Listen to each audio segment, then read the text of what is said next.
Bismillahirrahmanirrahim. Welcome to Al Munir High School e-learning system, class 9. This is unit number 7, properties of matter. This is the title page of your physics book for class 9. Today we are going to discuss and learn about unit number 7, which is about the properties of matter. Yes students, we know about the matter. What is matter? Anything that has weight and occupies some space is called the matter. First of all, here we have the kinetic molecular model of matter. The kinetic molecular model of matter is shown in figure 7.2. Look at these particles. These particles shows the different states of matter. The first one shows the gaseous state, then the liquid state, then the solid state. Here we have the 3 points of matter. Matter is made up of particles. Matter is made up of particles called molecules. The molecules remain in continuous motion. Molecules attract each other. Kinetic molecular model is used to explain the 3 states of matter: solid, liquid and gas. What are solid, students? Next we are going to learn about the solids. Solids such as stone, metal, spoon, pencil, etc. have fixed shapes and volume. Yes, we were talking about the solids. Their molecules are held close together, such as shown in figure 7.3, by strong forces of attraction. However, they vibrate about their mean positions but do not move from place to place. Next students, we have about the liquids. The distances between the molecules of a liquid are more than in solids. Thus attractive forces between them are weaker, as shown in figure 7.4. Like solids, molecules of a liquid also vibrate about their mean position but are not rigidly held with each other. Due to weaker attractive forces, they can slide over one another. The liquids can flow. The volume of a certain amount of liquid remains the same, but because it can flow, hence it attains the shape of a container to which it is put. So students, we already know about all these properties of solid, liquid and gases. In case of gases such as air, have no fixed shape or volume. They can be filled in any container of any shape. Their molecules have random motion and move with very high velocities. In gases, molecules are much farther apart than solids or liquids, as shown in figure 7.5. Gases are much lighter than solids and liquids. They can be squeezed into smaller volumes. The molecules of a gas are constantly striking the walls of the container. Thus, a gas exerts pressure on the walls of the container. Next, here we have the fourth state of a matter. Students, what is the fourth state of matter? The ionic state of matter is called the plasma. Plasma is also formed in a gas discharge tube when electric current passes through these tubes. You already know that the kinetic energy of gas molecules goes on increasing if a gas is heated continuously. This causes the gas molecules to move faster and faster. The collisions between atoms and molecules of the gas become so strong that they tear off the atoms and lose their electrons and become positive ions. So this ionic state is called the plasma. Plasma is the fourth state of matter in which gas occurs in its ionic state. So it is all about the plasma. Next students, we have the term density. Is an iron object heavier than that of wood? Not necessary. It depends upon the quantity of iron and wood you are comparing. So we can say that density of a substance is defined as its mass per unit volume. So here we have the formula: mass over volume. For the density, SI unit of density is kilogram per cubic meter. Look at the SI units of mass and volume. When we combine these two units, we get the SI unit of the density. So we can calculate the density of a material if we know its mass and volume. For example, the mass of 5 liter water is 5 kg. Its density can be calculated by putting the values, as we know that 1 liters is equal to 10 with power minus 3 cubic meter. 5 liters means if we multiply 5 by the value of the 1 liter, 10 in with power minus 3 cubic meter, so density will be 5 kgs over 5 into 10 meter cubic meter, which is equal to 1000 kilograms cubic meter. So the density of water is 1000 kilograms cubic meter. Students, here we have this chart for the densities of various substances: air, foam, petrol, cooking oil, ice, water, gas, glass, aluminium, iron, copper, lead, mercury. All the densities are given in this table. So here we have the different equations. We can rearrange the formula of the density to measure the mass and volume also. Next we have this example: mass is given, volume is given. By putting the values in this formula we get it. So the density of stone is 2.5 grams centimeter cube. Next students, we have the term pressure. What is the definition of a pressure? The quantity that depends upon the force and increases with the decrease in the area on which force is acting is called the pressure. This pressure is defined as the force acting normally per unit area on the surface of a body is called pressure. Pressure is equal to force over area, F over A. Pressure is a scalar quantity. In SI units, the unit of pressure is Newton meter square and also called Pascal. 1 Newton meter square is equal to 1 pascals. What is atmospheric pressure? Yes students, we know that Earth is surrounded by a cover of air and we call it atmosphere. It extends to a few hundred kilometers above sea level. Just as certain sea creatures live at the bottom of the ocean, we live at the bottom of huge ocean of air. So air is a mixture of gases and the density of air in the atmosphere is not uniform. Yes, it decreases continuously as we go up. So atmospheric pressure acts in all directions. Look at this picture 7.9. Yes, what the girl is doing? She is blowing the soap bubbles and it expands till the pressure of air in them is equal to the atmospheric pressure. Also we have the example of a balloon. It expands as we fill air into it. In what direction does the balloon expand? The fact that atmosphere exerts pressure in all directions. Next, here we have this experiment. Take a empty tin can with a lid, open its cap here and put some water in it. Place it over flame, wait till water begins to boil and steam expels the air out of the can. Remove it from the flame, close the can firmly by its cap. Now place the can under tap water. The can will squeeze due to atmospheric pressure. Why? When the can is cooled by tap water, the steam in it condenses. As the steam changes into water, it leaves an empty space behind it, so that's why this can squeeze. So this experiment shows the atmosphere exerts pressure in all directions. How we can measure the atmospheric pressure? Yes, here we have this mercury barometer. At sea level, the atmospheric pressure is about 101,300 pascals or 101,300 Newton meter square. So the instruments that measure atmospheric pressure are called barometers. One of the simple barometer is mercury barometer. It consists of a glass tube 1 meter long, closed at one end. After filling it with mercury, it is inverted in a mercury trough.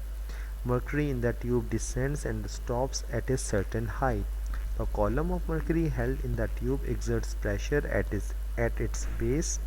At sea level, the height of mercury column above the mercury in the trough is found to be about 76 centimeter.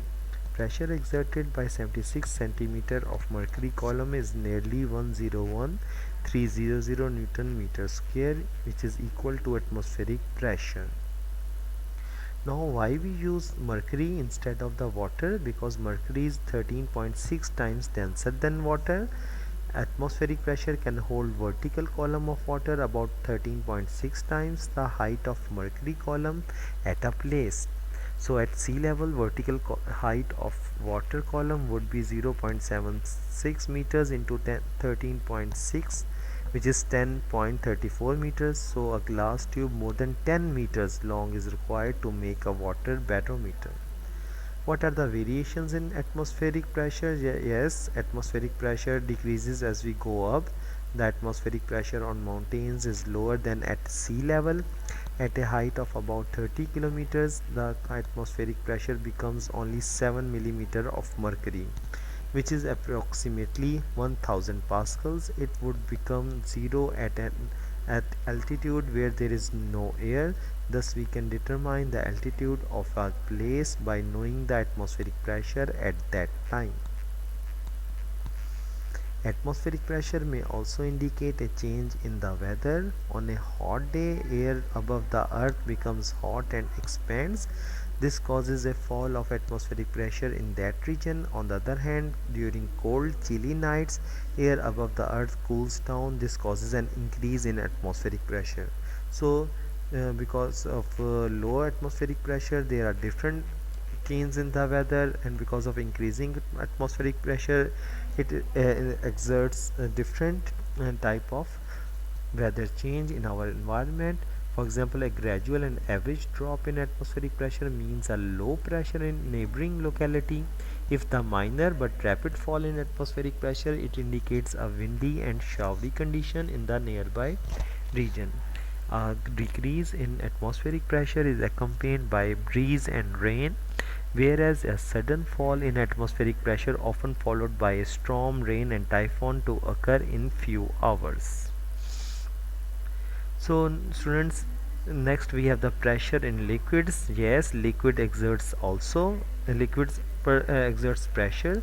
The pressure of a liquid acts in all directions. Yes, if we take a pressure sensor, a device that measures the pressure inside a liquid, then the pressure of the liquid varies with the depth of the sensor. Consider a surface of area A. Here we have the surface of area A in a liquid at a depth of h. Height is h inside the liquid. The length of the cylinder of liquid over this surface will be h. Yes, the force acting on this surface will be weight W of the liquid above this surface. If P is the density of the liquid and M is the mass of liquid, then mass of liquid cylinder M is equal to volume into density, and inside the water the volume is A into H. Yes, area into height.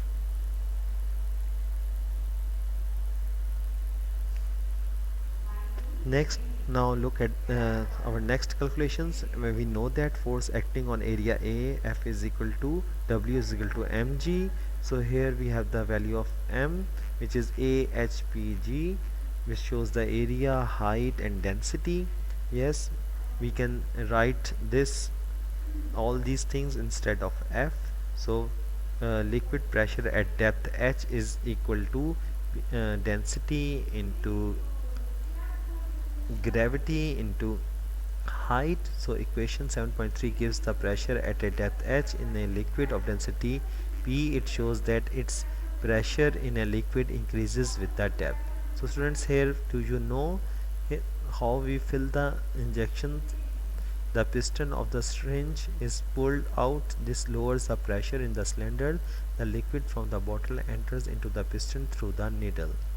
Next we have the Pascal's law. According to the Pascal's law, pressure applied at any point of a liquid enclosed in a container is transmitted without loss or to all other parts of the liquid. So an external force applied on the surface of a liquid increases the liquid pressure at the surface of the liquid. This increase in liquid pressure is transmitted equally in all directions and to the walls of the container. So this result is called the Pascal's law. It can be demonstrated with the help of a glass vessel. Here we have the glass vessel, student, having holes. These shows the holes all over its surface as shown in figure 7.14. Fill it with water, push the piston. Here this red color is of this is called the piston. When we push it, the water rushes out of the holes in the vessel with the same pressure. The force applied on the piston exerts pressure on water. This pressure is transmitted equally throughout the liquid in all directions. What are the different applications of Pascal's law? Hydraulic pressure. Yes, hydraulic press is a machine which makes a Pascal's law, which works on Pascal's law. It consists of two cylinders. So students, here we have the two cylinders of different cross-sectional areas as shown in figure 7.16. This is called the hydraulic press. They are fitted with pistons. So here this yellow color is pistons of cross sectional area A and A. Small a shows the small area, big capital A shows the larger area. The object can be compressed is placed over the piston of large cross sectional area A. The force F1 is applied on the piston of small cross sectional area A. The pressure P produced by small piston is transmitted equally to the large piston, and F2 force acts on large piston A, which is much larger than F1. So pressure on piston of small area A is given by P is equal to F1 over A. Apply Pascal's law. The pressure on large piston of area A will be the same as on small piston, so P is equal to F2 over A. If we compare the both equations, yes, we get the F2, which is A into capital A into F1 over small a, or F2 is equal to F1 into A over A. Since the ratio A over A is greater than 1, hence the force F2 that acts on the larger piston is greater than the force F1 acting on the smaller piston. Next we have the example 7.2. F1 is given, F A is small a is given, the value of small a is given, the value of capital A is given. Pressure on a smaller piston, we can measure it by this formula. By dividing it, we get the pressure on a smaller piston. Applying the Pascal's law, we get F2. By multiplying the both values, yes, the hydraulic press will compress the bell with a force of 10,000 newtons. Braking system in vehicles. Just this figure 7.17 shows the braking system. Here we have the pad, front wheel, disc, pistons are attached here. Yes, here also we have this piston, restoring spring. These are the also pistons. Brake fluid is shows as of this blue color, and master cylinder is here. Brake shoe, yes, brake drum, rear wheel. When we apply the brakes, the braking system of cars, buses also work on Pascal's law. The hydraulic brakes are shown in figure 7.17. Allow the equal pressure to be transmitted throughout the liquid.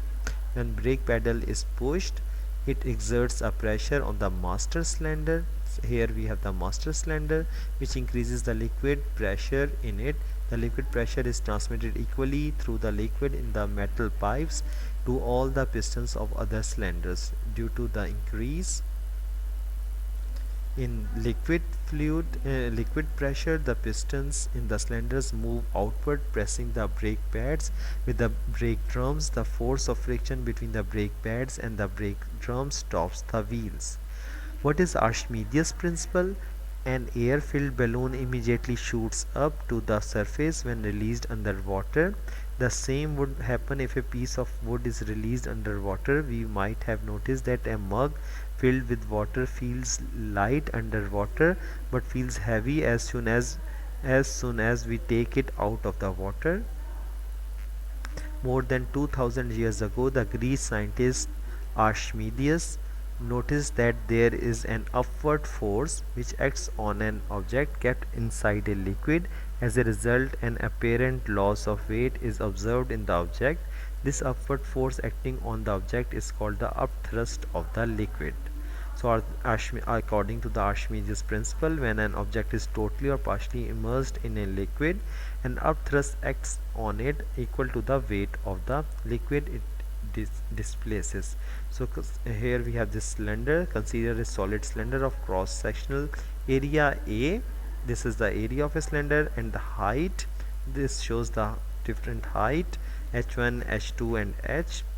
Yes, immersed in a liquid as shown in figure 7.18. Let h1 and h2 be the depths of the top and bottom faces of the cylinder respectively from the surface of the liquid.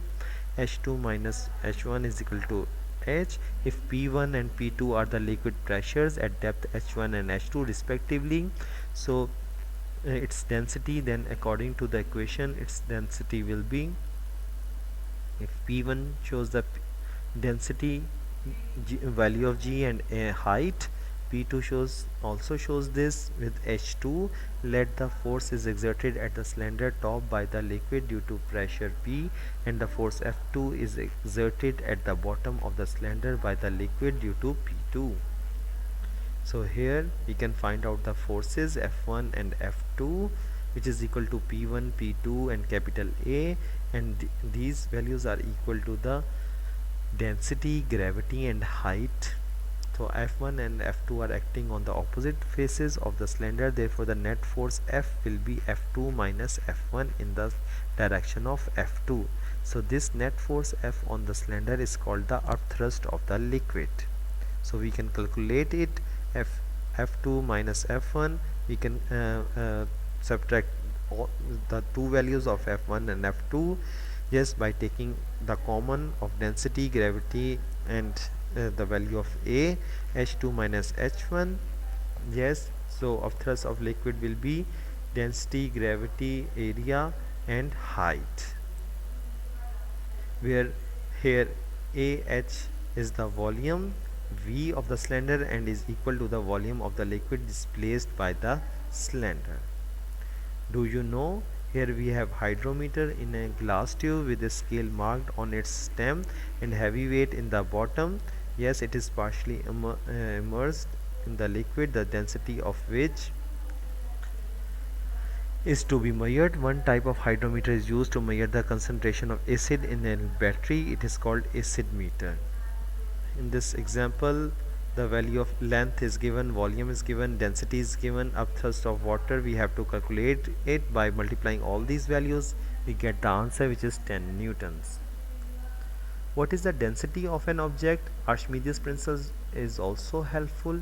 To determine the density of an object, the ratio in the weights of a body with an equal volume of liquid is the same as in their densities.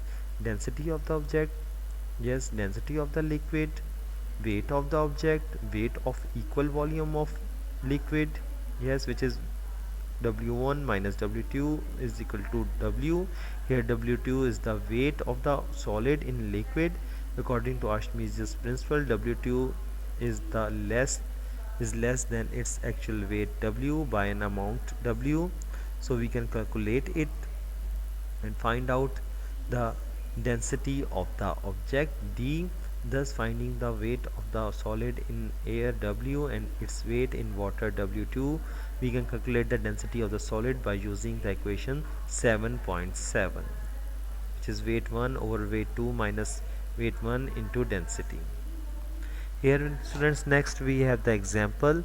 Here the weight of the spoon is given, weight of spoon in water is given, density of water is given, and we have to find out the density of spoon. To find the density of the spoon, we use the same formula as it is given above. By putting the values and calculating it, we get the density of the spoon. Next we have the principle of flotation. A floating object displaces a fluid having weight equal to the weight of the object. So an object sinks if its weight is greater than the upthrust acting on it. An object floats if its weight is equal or less than the upthrust.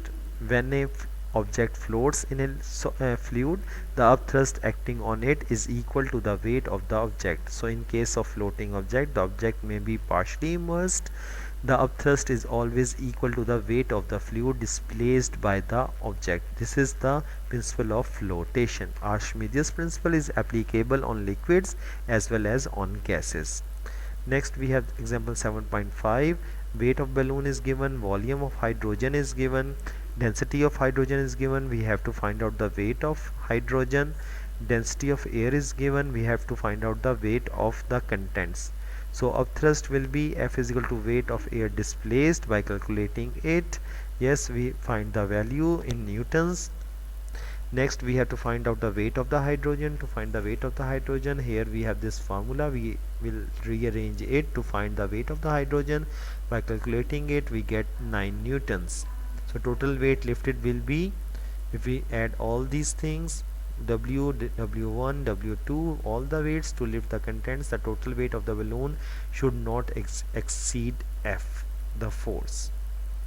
So by putting the values here, we get the answer, which is 130 newton. So W2 is equal to 130 newton minus 89 newton, which is 41 newton. So the maximum weight of 41 newton can be lifted by the balloon in addition to its weight.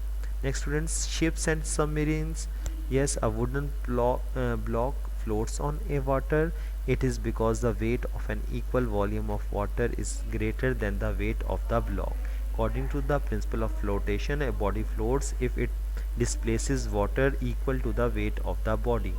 When it is partially or completely immersed in water, ships and boats are designed on the same principle of flotation. They carry passengers and goods over the water. It would sink in water if its weight, including the weight of its passengers and goods, becomes greater than the upthrust of water. A submarine travels underwater, can travel over as well as underwater. It also works on the principle of flotation. It floats over the water when the weight of water equal to its volume is greater than its weight. So under this condition, it is similar to a ship and remains partially above water level. Next students, we have this example 7.6. Area of the barrage is given. Yes, additional load W is also given. Here F, we can calculate the value of F, which is equal to the W. So to find the W, we put the values which is given above. Yes, by calculating it, we get the value. To find out the depth H to which barrage sinks, so here we have the formula, H is equal to V over A. By putting the values of V and A, yes, we get the height. The barrage will sink 4 centimeter in water on adding 1,25,000 newtons cargo. Next students, we have the topic of elasticity. What is elasticity? The property of a body to restore its original size and shape as the deforming force ceases to act is called the elasticity. What is stress? The force acting on unit area of the surface of a body is called the stress. The formula of stress is force over area. So we know that the length of a rubber band increases on stretching it. Similarly, the pointer of a spring balance is lowered when a body is suspended from it. It is because of the length of the spring inside the balance increases depending upon the weight of the suspending body, as shown in figure 7.22. A spring is stretched, yes, look here, by force. Yes, here we have the rod is twisted by the torque produced by the couple, and a strip is bent by a force. Next students, we have the topic of strain. What is strain? When stress acts on a body, it may change its length, volume or shape. A ratio of such a change caused by the stress with the original length, volume or shape is called the strain. If stress produces a change in the length of an object, then the strain is called the tensile strain. Tensile strain is equal to change in length over original length. Strain has no units, it is simply a ratio between two similar quantities. What is Hooke's law? It has been observed that deformation in length, volume or shape of a body depends upon the stress acting on the body. Hooke's law states that the strain produced in a body by the stress applied to it is directly proportional to the stress within the elastic limit of the body. So stress is directly proportional to strain. As stress is equal to constant into strain, so stress over strain is equal to constant. So according to the Hooke's law is applicable to all kinds of deformation and all types of matter, solid, liquid or gas, within certain limit. This limit tells the maximum stress that can be safely applied on a body without causing permanent deformation in its length, volume or shape. In other words, it is a limit within which a body recovers its original length, volume or shape after the deforming force is removed. When a stress crosses this limit, called the elastic limit, a body is permanently deformed and is unable to restore its original state after the stress is removed. This graph shows the force and the extension, the elastic limit and the breaking point. In the last topic, Young's modulus, consider a long bar of length L0 and cross-sectional area A. Let an external force F equal to the weight W stretches it such that the stretched length becomes L. According to Hooke's law, the ratio of this stress to tensile strain is constant within the elastic limit of the body. So the definition is the ratio of stress to tensile strain is called Young's modulus. Its formula is stress over tensile strain, represented by the Y. So change in L may be the change in length or of the rod, then change in length is equal to L minus length minus length naught, initial or final length. So stress is equal to force over area, which is F over A. Tensile strain, we can calculate it by showing it or rearranging it, the change in the length. So y is equal to stress over tensile strain, which is equal to F over A into L naught over change in length. So y is equal to force into L naught over A, change in length. So SI unit of Young's modulus is Newton per square meter. Young's modulus of some materials are given in table 7.2. So this table shows some important Young's modulus into 10 with power 10's power Newton meter square. Aluminium, bone, brass, copper, diamond, glass, iron, lead, nickel, rubber, steel is given. In example number 7.7, force is given, length is given, yes, extension, change in length is given, cross sectional area is given. By applying this formula of Young's modulus, we can calculate by putting the values, we can calculate it to find the Young's modulus of a steel, which is 2 into 10 with power 11 Newton meter square. Thank you. Allah Hafiz.